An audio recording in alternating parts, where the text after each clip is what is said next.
नमस्कार साथियों। आज मेरे एक मित्र हैं जिनका मुझसे पर्सनली ये सवाल था कि राष्ट्रपति पर महाभियोग लगाने के लिए किस अनुच्छेद में उपबंध किया गया है।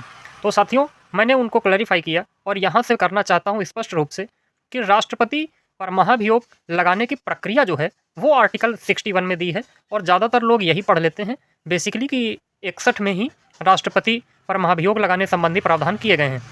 लेकिन मैं आपको यहाँ पर स्पष्ट करना चाहूँगा कि केवल 61 में नहीं, क्योंकि 61 में केवल प्रक्रिया पर ही जोर दिया गया है कि किस प्रक्रिया के तहत राष्ट्रपति पर महाभियोग लगेगा। लेकिन मैं आपको बतलाना चाहता हूँ कि महाभियोग लगने का आधार क्या है, बेस क्या है, किस आधार पर महाभियोग लगेगा।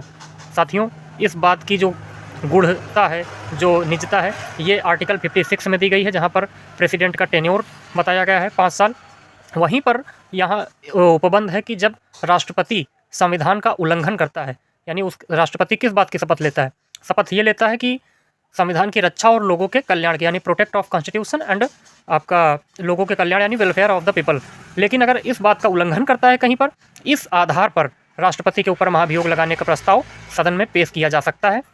तो आर्टिकल 56 ही महाभियोग लगाने का आधार होगा। ये बात आप क्लियर कर लीजिए कि आधार है। इस तरह से महाभियोग लगाने के लिए आपको 2 आर्टिकल पढ़ने पड़ेंगे, आर्टिकल 56 और आर्टिकल 61। धन्यवाद।